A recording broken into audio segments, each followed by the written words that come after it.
bato banyonso tozomona eza bato oyo bato baza na ndenge ezali awa bato batemoki basilasa révolution ya batandi oyemba baosala eloko oyo ezali abomaboma akomi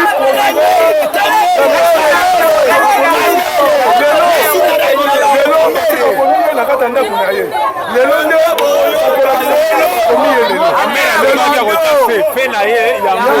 tomoni eloko nini lingo bongosala révolution sikoyo namoni bato batombelisaka mwana Kabila c'est tout ata mwana Kabila ata lelo lobi te lelo ata mwana lelo mariage te bato nyonso basili yaza mayele bato bakufi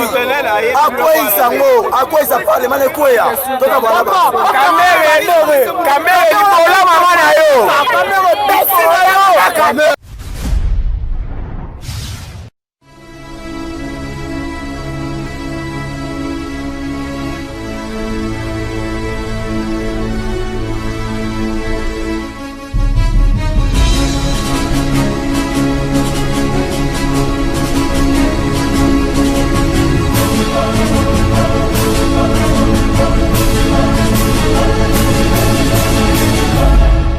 Merci chers amis internet partout dans le monde.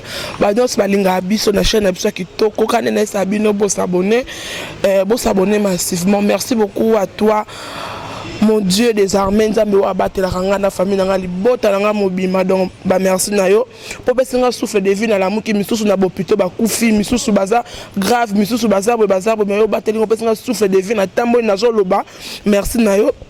Merci de votre bolinga Vanessa Marote autrement de l'éléphant de la presse congolaise. Babi moi ça zanga mukwa donc moi ça me la bino actualité à vie moi ça me bino maramba kitoko donc le vraiment na kata plateau na na prophète Ézéchiel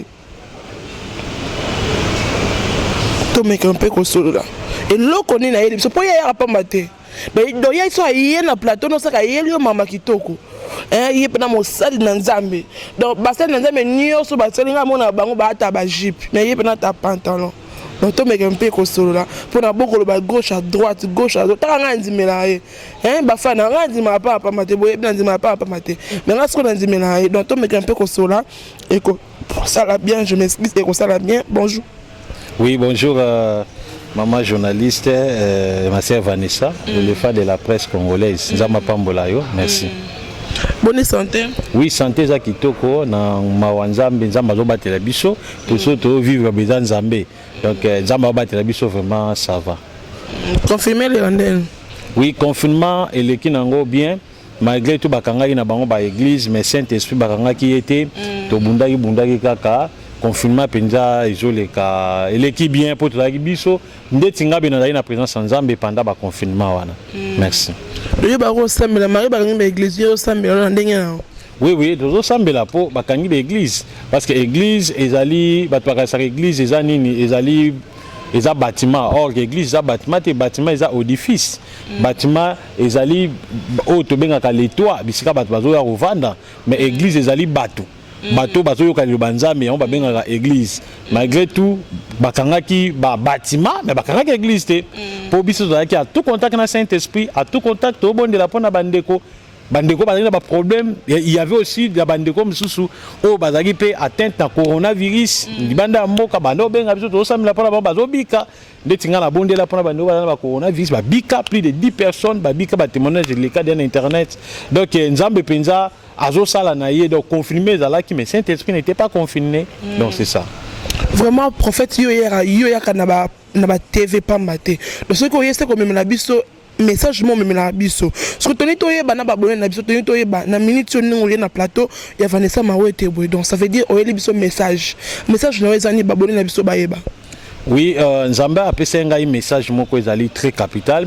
Ya liboso ezali message makambo ezotambola na katambo kanabiso parce que avant na leka il y a 2 mois que na sakola ki sur ba mort oyo esprit de mort ekotaki na kata présidence to sakola iponango message leka ki bandeko batala pe batala ki lelo tozomona à tout moment ba mort na kata présidence parce que Nzamba pesa un message to lobela ki yango lelo na kata ba prière on a nango pendant 11 jours Nzamba telisenga état ya nation namonaki état ya nation et puis namonaki RDC namonango ezalaki divisé ezalaki mpenza divisé namoni biteni nde na bandi otuna nzambe me elingi koloba nini nzambe ayebisinga yaka na lakisa yo akitisinga ntango akitisinga ayebisinga abi mboka na bino eza kokabwana mboka na bino eza kokabwana atalisinga namoni président Félix aza na malette mais namoni comme ça akangi badossier natuni nzambe position eza nini ayebisinga ezali fin ya reine na ye fin ya bokonzi na ye donc nzambe abi président Félix fin ya bokonzi na ye ekosalama parce que mboka na ye eza divisé po bokonzi na ye exister ewumela esengeli a unifier mboka ne asangisa mboka na ye nde sikoyo na kati ya révélation wana nzambe ameminga tanga meminga na binzambe etalisanga pourquoi division eza na kati ya mboka oyo nzambe abi sava zana lakso bisika division zouta nda meminga na se retrouver na ye oyebaki naza na limité tant na komi na limité bisika siège ya parti de PCSali na ye komona dans ma grande surprise namoni na kati ya salle donc na kati ya lupango ya limité namona ki molili mais quand on biso telemaki lumière ezalaki mais je n'ai pas compris mais pourquoi molili nzamba bizela na kocho na kati tanga coaching na kati namoni ba handicapé namoni bato baza normal namoni bato mususu bazaki na ba mituka mususu bazaki na le côté bazo ima bazo loba trouble makasi donc division nde na ye komona na kati yango bato ebele bazo finga bazo se critiquer ne donc entre bango na bango bazo finga nzamba yebisinga labi omoni eloko oyo eza parti présidentielle division ezouta awa ngabi pourquoi nzamba yebisinga labi c'est parce que parti présidentielle ezo permettre ko créer division na kati ya nation comment nzamba bi tala ndenge nini bazo loba tande bazo finga bazo créer le président de la république ba ennemi bazo faire créer ba ennemi pour le président de la république nzamba bi yebisa parti wana pour Félix Tshisekedi aumela trona bokonzi ba mema message ya unité nationale nde président Félix akoumela na kati ya mokili oyo pe na kati ya pouvoir na ye nde nzamba talisenga yi tanga bimisinga nda pesinga message sire ba mort oyo ezo landama na kati ya mboka na biso vraiment ma sœur tant nazwaki message wana na regretta ki pe na lela ki makasi comment est-ce que mboka na biso ezo se retrouver na bakao nde nzamba bimisinga na kati ya vision ayebisinga na leka na media na yebisa bakonza mboka na yebisa président de la république a unifier mboka na ye mboka neza na kati ya division po bokonzine umela il faut a unifier mboka na ye bo sangani ezala union nationale salama na kati ya ba parti politique nyonso donc vraiment prophète ndeko so baboso banga te mambo lobi o ba ripe ko benga yo bakangisi biso ngana yo so banga te mambo lobi message o lobi yo bangi na ote. Bon, na kata Bible il y a eu des prophètes au nzamba bande ko pesa un message bakende koloba moni na kata mboka na biso soki lelo zo mona ba konze belé lelo nzamba boakisaki bango c'est parce que ba boya ki koyoka ainsi dit le Seigneur. Un prophète n'est pas un politicien. Moi je ne suis pas un politicien. Na sala ta politique té. Na tika jamais ko zalata université moko bena sala la science politique. Moi ce que moi j'ai fait dans ma vie et la Bible ezali ko benga na ba démon na combat Jésus-Christ mais ekoki pe ko kanga muno côté pona loba o nzamba lobi parce que c'est ainsi dit le Seigneur na ju message pas nzambe et singeli na transférer message wana et pas ba konzambo po bango ba yoka pour soki ba yoki message nzambe baz yoki o nzamba zoloba totali na kata Bible tokomona ba Jérémie tokomona ba Élie tokomona ba prophète Esaïe bazalaki on pona ko edende ba roi à l'époque baroyebisa roi net prophète Michée ayebisi roi Akab abi ainsi dit le Seigneur koto zokene nazo mona liwa soko ke bundana na pays wana par exemple net Rwanda soko ke bundana pays wana Rwanda okokufa na masasi mais Akab aboyaki Akab habité na koyoka te vous comprenez ma sœur azui Michée aboyaki na prison abengi ba prophète ne 400 prophètes ne oba bana ko bokola ko lesa bien esi bango ngonga nzambe lobi ni pona ke na bitumba bango nyeso tema ke banda olia bien baza surveiller na palais présidentiel ba prophétiser prophétie ya bien et puis roi Kebe ake okufa na bitumba donc ça veut dire que lorsqu'il y a un prophète a pessi message a obanga kutu prison te na ebi ke prison ezali na ebi ke ba poursuite ezali même ngana zolo ba nzamba lobi po aider mokonzamboka po mokonzamboka azana ba benemi ebele o esengeli parti o ezali ya président parti IDPS et à la maïele et même un message à unification avec le président alonga mandat na kata mokilipo ça reste déjà 2 ans il faut président alonga mandat oyo peuple congolais pesa nzamba zolo ba a unifier mboka donc c'est un peu ça vraiment toroki suko est-ce que un prophète un pasteur akoki vraiment cause à la politicien to akoki vraiment kokota na politique lokwa to mona ki mukuna awa lelo a se retrouver dans makala prison makala a ça peut déjà empoisonné. Est-ce que vraiment eza vraiment important musali na nzambe o azali molobeli ya peuple aza kolobela biso e pa nzambe akota na politique? Bon, na kata Bible to tanga na kata Bible to tikala komona te devant roi moko boye plutôt prophète moko boye a sali politique existate. Et un prophète devient un politicien existate. Tout le monde a même Jésus-Christ. Jésus-Christ à l'époque Jésus-Christ il y avait conflit entre ba hébreux et ba romains. Bazaki na problème akasi ba romain ba na ko persécuter ba hébreu. Jésus-Christ ayaki étant qu'un libérateur, un messie. Tant où ayaki na kata mokili ayaki pona ko libérer ba hébreu entre les mains des romains. Mais à loba ki te que soulèvement populaire ou bien sali éveil patriotique a tel misabat nanzela ba no kobunda non. Yé ayaki na message ya kobunda non pour le royaume terrestre mais pour le royaume céleste. Ya on a lobé que un prophète azawana pona ko diké pona ko vocaliser ba roi, ba président ko yebisa bango ainsi dit les sénènes nzamba lobi boye. Mais non la politique parce que dans la politique mensonge est autorisé, tuerie est autorisé, jalousie est autorisée, makambu nyonso etangi mabe okoboma adversaire na yo po yo hérité poste na ye est autorisé. Yango mo lelo poison so tambola na kata politique. Donc un pasteur ne peut pas faire la politique. Par exemple, il y a un pasteur, ndete avec Mukuna, aza pasteur, alobi ke nde naza boye naza mutu, il y a parti kingandi, nazo telemi la FCC par exemple, pour toyo kakango, a telemi la FCC. Mais na quatre églises na ye, aza pe na ba membre FCC bazali, aza pe na ba membre MRC bazali, parce que na quatre églises toujours toutes les tendances, il y a ba parti nyo so confondi. Siko yo so ki yo pasteur au pesi position moko, alobi ke non ngai naza pour FCCT, ou bien ngai naza pour IDPCT. Peut-être IDPS et sunga pasteur et sunga mundimino moko boy. Lelo pa comment muta comment sala pa comment peso ba $10 000, $3 000.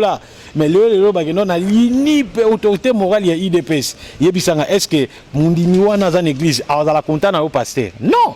Vous comprenez? Donc, au créer déjà to bengaka opposition moko mais ozoye baté ou ba ben opposition similaire. Donc ozoye baté. Yango nazo senga nazo loba oyo réponse na yo ndé na kopesa maman journaliste ngi olobaki non, un homme de Dieu ne peut pas faire la politique. Yango zomona lelo bakoyi na kata piège. To mona ba pasteur ndeti ba par exemple un homme de Dieu qui est évangéliste munena azotondi sa ba stade azotelmi sa ba koka ona comme député comme député onction c'est quoi na mai. Kata Bible il y a eu des hommes de Dieu au batikala jamais ko ça la politique mais ba pesa ki ba message prophétique na ba nation na ba roi na ba ministre au ba ebisa ki bango de nzamba lobi bo nzamba lobi. Par exemple roi Salomo tant akoisami abomi nani mobali ya nani abomi nani soda na ye pozo mwasi na ye prophète aye apesi message albi eloko uti ko sala ezalaka bongo te tala nzamba lobi. Donc les hommes de Dieu sont là pour aider les politiciens pour passer un message, pour passer ainsi dit le Seigneur, mais non pour côté dans la politique, parce que politique et passer un biso et passer un homme de Dieu politique et ça pour na bateau batangi politique. Bango dem tubako ça la politique, mais ba homme de Dieu baza wana pona pour passer ba auto bengaka ba pour ça la éclairer pour aider ba politiciens ba longa na carrière politique na bango. Donc tout le monde sous tout le monde a nani mutazo sala dossier ya Vital Kamerhe papa wana avocat wana uti kotika biso na tongo ya lelo akufi. Vraiment est-ce que vraiment yo mona kondeni tango fandi oyoki ke mutazo la procès ya 100 jours akufi et ça là qui on est na tongo ya lelo. Bon, biso pe to zapeka circuit to landi image yango leo na tongo. Mes condoléances d'abord na famille à juge. Eza musala moko ya pasi za pena mwa batanta pe belé mais décision finale ngana lobaka eza nzambe ne mutu a permetaka makamunyo so isala manakata vie lelo soki nzamba zui décision même soki bakanyo basalo mabe nzambe soka zui décision que mutu wana ko vivre soki mutu wana nzamba zui décision ko kufa donc wana ezate ke bato ba komisanga lokola moi rimer mon côté. Comme ça, le rimer mon côté et puis Mouto a bako sala Mouto a coupé sa résultat final ils allaient bateau ba sala autopsie à nzoto ya moyi donc ils allaient ba opinioté Donc ngala osenga kaka na peuple congolais, nous devons prier. Et il arrivera pas maman nanga ozolande lelo moko bout pas. Nzamba lobi ke non na mettre fin na vie na yo. OK.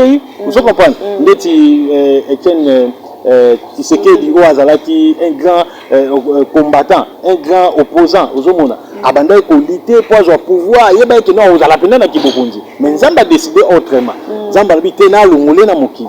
Mais lelo mona ne akomi nani? Akomi nani président. Donc ezakaka décision Nzamba. Eloko tangi liwa ya mutu Nzamba. Lelo bako beto masa sonza malobi okufa te tikali nati. Vous comprenez? Mais soki Nzamba malobi okufa de bato basala ngo polémique te wana. Donc ezala ngo liwa ekomeli mutu akufi esalamaka. Donc c'est ça. Même si ba pe que eza poison ba poisonné depuis jour ba zaki na procès comme na prison, ya mama Vital Kamerhe on dirait ba poisonné.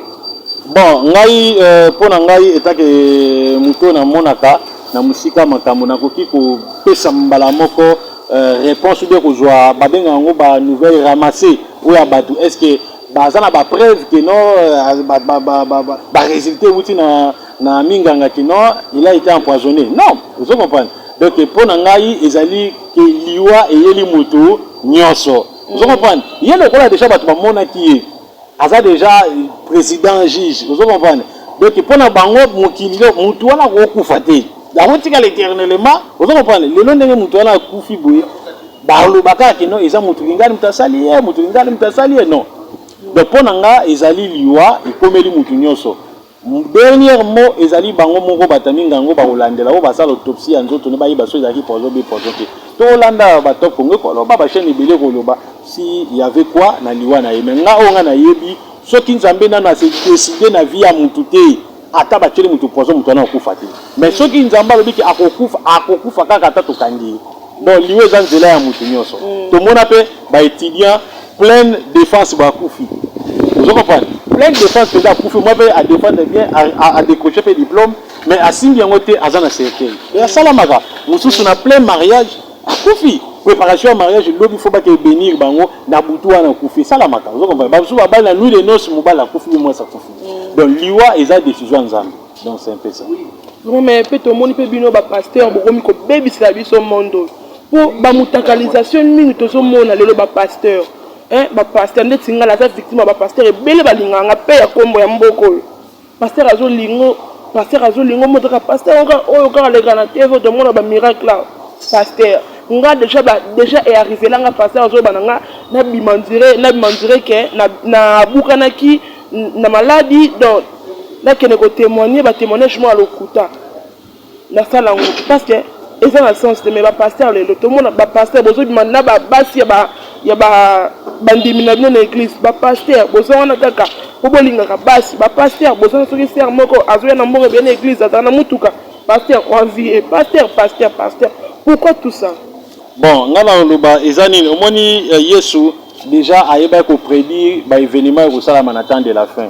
So tangi na Matthieu 24 Jésus-Christ a dit que de la fin, il y aura des faux prophètes et des faux Christ. C'est ça. Tant que tu as faux Christ, c'est une ouin.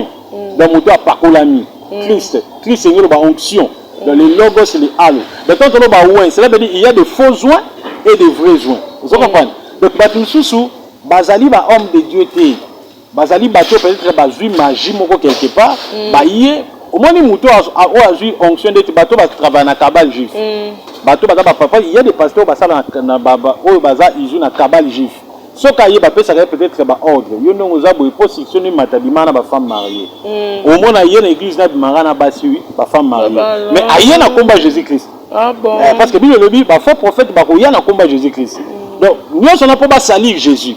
Donc, dans mon kilo, tu as un véritable dollar, un faux dollar. Donc, si on a un faux dollar, cela veut dire quelque part il y a un vrai dollar. Donc, quand il y a des hommes de Dieu, on va exposer Boulumbu na bango, na réseaux sociaux, ça veut dire quelque part il y a aussi de vrais. Donc, dans 4 temps de la fin, et c'est une union soit na ekoma. Donc, tant que tout le monde a pas pasteur, c'est bibliquement, Bible le dit que non, n'attend de la fin. Ba faux prophète bakuya et c'est les critiques wana et s'accomplit. Donc batu bana nzambe bana na bango étonné té. Bana nzambe bana na bango étonné. Et loko nini bana nzambe ko sala dans ce temps ici et c'est ngeli ko bondela. Nzamba peut sa yo révélation ce qui homme de Dieu wana aza vraiment loin de Dieu.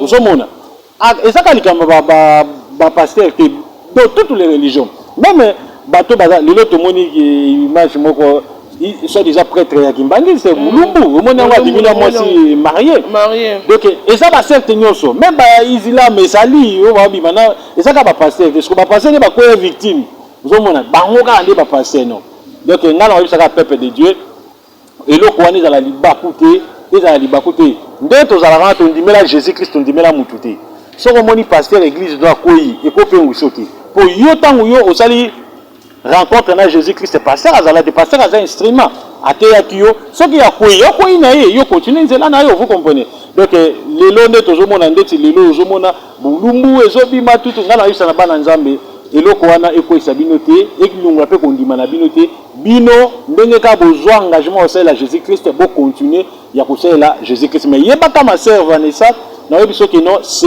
l'esprit du temps de la fin ya mwana basine du temps de la fin c'est ngeli wa okutozomona lelo et ça coûte muké to mona ga lisusu ya kosakana te po bible zoloba na temps de la fin bato ya kotambola bolumbu et c'est pas bolumbu tozomona ngo lelo tozomona ngo ba sous-vêtements ba string tout tozomona bolumbu déjà ya mwasi mais to mona pe ba tambola ni o menaza na kata mukilo naza na tala TV string na yebi yango mais soki pasteur a dit que ayebi bar te c'est ndoki c'est la lokuta so dit que non oyebi eloko mo ba benga eloko mo songolo par la tête c'est ozamuta tozana kata mo toza nous sommes pas des anges to vanda na kata mokili toyebi nyoso donc c'est un peu ça ndé tu peux nous avoir fallu pas Robert ne voulez pas yemba no pe amour à ça donc pose ozana na mokili bon fali d'abord azamutu na koki na ngai pe côté ya ye kokutana na kolia na ata sani moko vous comprenez mais métier o ya zo sala on a vocation na ya vocation na menga na côté ya ye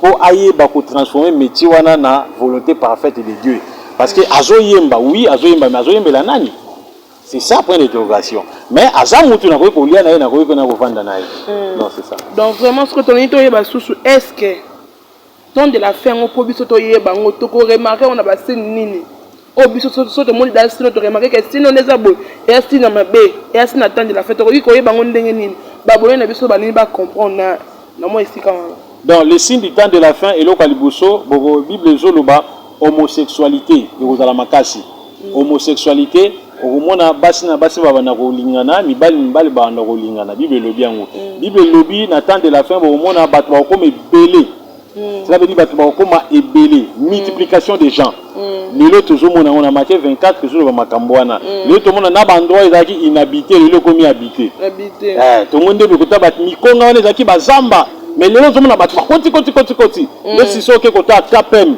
kota mikonga kuna déjà na milliers mo babenga yango mbujimai donc kuna omona kaka tribu luba za kuna donc omona bato bakoti tina bazamba bakome premier na mangengenge donc oui ngala kenda mi ba prière kuna banda ku mapango zo sombama ba mitendi mapango zo somba donc ça veut dire bato ba comme belé d'ailleurs na Chine ndenge za wana na Chine okoyi jamais ko lekisa 3 bana donc so boti bana mi balé ici so lekisi 3 donc avortement ça déjà autorisé donc moi oui au longola zemi ça légal ndeti na ba pays kuna donc et ça multiplication des gens bible je le bersi immoralité na kata temple l'autre tozomona ba pasteur ba bolumo la mami komona na ba tokanga pasteur au soi-disant Jérémie ato bimana moi ça mabala oui pasteur Jérémie abimana moi ça ya mabala tout monde ke ba tike kutu bulumbu pasteur Jérémie ba filmer kutu bulumbu na bien na ça ne peut déjà mission ba filmer kutu bulumbu donc ozomona c'est ça l'immoralité dans les lieux saints donc tozomona lelo bana mike lelo ozomona bana mike mona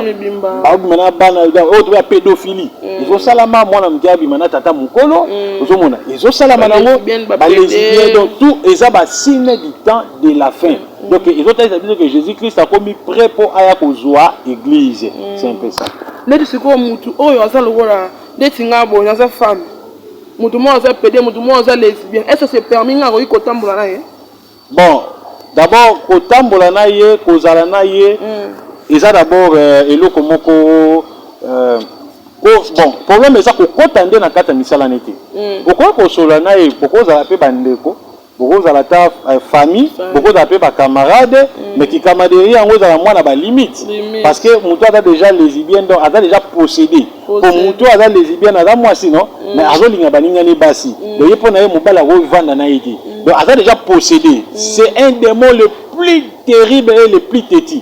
Lesbienne wana.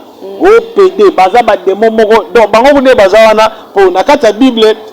Ba ange ba yaki ko pesa message pas ya nani ya Lot. Ba ange baza mibali. Ya moni so mutayi biso la na butu moni ba ange basi alukuta. Ange moi ça za la raté. Ange mobali oui. Donc ange la mobali. Ange moi ça za la raté na wa manzambe. Donc ba ange ba kiti te ba za suki ebele. Bazaka kiti otanga kiti bo bato ba mo habité. Biso to za pas to bimana basi oyo. L'autre alobini nana bana nga baza ba vierge. Bozo bango bosala nyoso bolingi. Bango ba habité to boyi to za pas to bimaka na bana mibali o. Homosexualité. Donc c'est un esprit terrible. Donc au quoi jamais qu'on va na bango, au quoi jamais qu'on lia na bango, baza bato mo ba ko pe o influencer ba péché possession ba esprit wana. C'est un peu ça. Vraiment tout le monde Covid-19 et ça continuer quand la Kinshasa. Donc toujours vivre en haut, toujours confiné, donc toujours vraiment kokanga marambo aussi matenyo toujours lekate et ça vraiment ni nzambe na yo après ça qui un peu atteint message mukete pour nango. Bon, makambo à Covid-19 ezali eloko moko oyo. D'abord ezaki eloko moko ezaki déjà joué dans deux aspects. Eza aspect d'abord spirituel et puis aspect physique. Aspect physique ezali qui association ya ba élimination. Ou ba ko sala pona ba ko déstabiliser l'économie Chine. Vous comprenez? Ndé ba créer qui virus wana et ba beta on a niveau ya Chine. Moi ce que Chine tellement ba zape makasi ali ba sala ngo retour à l'expéditeur. Ya mo so tena ba pays nyonso pays où coronavirus ezo bomba makasi et ba que pays wana bazaki en tête ya création ya virus oyo ya Covid-19 oyo. Les autres monde aux États-Unis ba beti dia ba battre record ya ba 100,000. Vous comprenez? Donc bango bazaki parmi bato basaka wana aspect physique pona koluka économie koko c'est économie ya mokili. Mais spirituellement ezali mission Satan pesa ki bango pour ba ko remplir coupe na parce que toujours c'est la troisième guerre mondiale ou bien la guerre d'Armageddon. Donc Satan a kobunda na ba chrétien. Il faut renforcer trop na c'est pour cela faut maquiller tanga. Donc ça sens spirituel. Mais tant nzamba talisa kinga aipsenga ke na Congo et ko boma batebelete. Maladi yana ko kota me ko boma batebelete. Et puis nzamba ba kala Congo tabaki na Afrique ko boma batebelete. Lelo tozomona bato pe ba malgré tout tozoka ba nombre ngo ape tozomona ape bango te mais bato pe bembepende za penda te. Donc vraiment ce que toli surtout kota na politique kamkien vraiment tout le monde jamais kabunda balongo lié vraiment donc déjà longwe message on est comme na matoyi oyi ko pesa ba peuple de Dieu message ni. Bon ngai tant que visionnaire na olobaka ke ezali eloko moko eza penza mwa pasi. Bon ndenge toyokaki ba rumeur toza pe na ba preuve te toyokaki ba rumeur ke no il paraît qu'il y a eu bagarre na kati ya parlement nde salaki ke no ba destituer ba salaki motion pétition salamaki bato baboyaki ke donc baboyaki pétition on a bazalaki 7 personnes sur 300 et quelques députés déjà plus de 338 bandimaki alongwa au moins que majorité ya ba députés ou bandimaki non alongwa on ne sait pas ndenge ni comportement na ezalaki na kati ya parlement. Mais bundaki bon eza moi pas ce moyen yango to loba bande kona biso omoni combattant ndenge pour le moment combattant ko za ndeti lamuka parce que bande ko bazandi na IDPS baza so ba combattant dans la partie à pouvoir donc ko pendant l'esprit de se comporter comme un homme d'état. Vous savez un homme d'état za mutu moko boye akoli apena ennemi na ye ba lepesa ni moko batamboli pesika moko ba kaboni lobi akebuka muninga na TV musu pa buki mais ils vivent ensemble mais cause à l'adversaire politique ngolo bateke cause à l'ennemi à mutu non. Donc au cours de la muka pépé de tout vous avez bino ka ba opinion différent mais vous êtes des compatriotes vous êtes des Congolais. Donc les temps tout le monde comme sont ba des pétitions to éviter comportement ya ndeko na biso pour to ba makamba ba nage pour noyer pour nager na mai tout ozomona ba engagement mboka na biso beni na moi pas mais biso tant que ba visionnaire nous prions pour eux to zambela rapona la pour cadre zambela rapona FCC cache tout ça mais la rapona ba parti politique nyonso surtout le président de la République nous prions vraiment pour lui Félix Antoine Tshisekedi. Donc c'est un peu ça. Vraiment merci to komi ko chuter na presque na fin ya émission na biso ba remerciement na bato ba soto na ko na musala oyo ba mbote na bato ba ningaka yo na bato bazaka na opembe no PCP place église ezalaka se confirmer si bande ba ko ya o pesi na numéro contact no e ko sala bien na bato tout ba ningaka musala na Nzambe. Vraiment na pesa ka message moko ya suka ezake to fongoli live tozosala tozosambela mpona mokonzi ya mboka Félix Tshisekedi nanosambela chaque 20h bandeko baza na mposa bakota mpe na kati ya groupe wana okomeli ngaka na WhatsApp na numéro eza plus 243 81 61 96 772 eza numéro ya WhatsApp plus 243 81 61 96 772 okomelinga na WhatsApp otindi message pona kotia yo na groupe wana tobondela pona président et puis église nanga eza na toza na commune ya Ngaliema toza na avenue Bobozo numéro 6317 mais bientôt là tozo se déménager tozo longa mais pona contact ozwanga numéro eza plus 243 81 61 96 772 ozana ba problème nyonso eza spirituel oyo etungisa yo nini o nganga kwa kanga yo nini obengi nga vraiment na ressemble pour nous aux solutions pour bâtir témoignage déjà benza belé donc c'est ça vraiment merci kasi moi ba remerciement na bato ba soutenir ka bazate vraiment baza est tellement belé bana nga baza kuna na baina mama Bea nzamba pambola yo ma fille Stéphane nzamba pambola yo mama Colette nzamba pambola yo Maman Justine, Nzamba Pambola yo, vous êtes tellement belé, belé, papa bienvenue, Nzamba Pambola yo, tozana papa Dani, Nzamba Pambola yo, tozana papa Michel depuis Niger, Nzamba Pambola yo, baza penze belé, surtout bito tanga bango pena to kende si lobi ma sœur Laurette basé belé Nzamba Pambola bino ba maman no ba soutenir prophète Ézéchiel, Nzamba Pambola même ba on attend ba kombote prophète abosani biso na yebi bino nyonso Nzamba Pambola bino penza ba papa nyonso Nzamba Pambola bino merci beaucoup. Merci beaucoup na bino no soboza kita na bino na batando ike na bino ko bolanda biso ngao ya bino Vanessa Mawe toi vraiment de défendre de la presse congolaise na linga bino ya trop na bino ya trop obi moi si ya monene maluke na bino ba chanter tina source donc bolandi kaka oyo tolobeli awa merci beaucoup botika malamu na batando ike na bino pe na mabota na bino nzambe alola abate na bino bisous bye.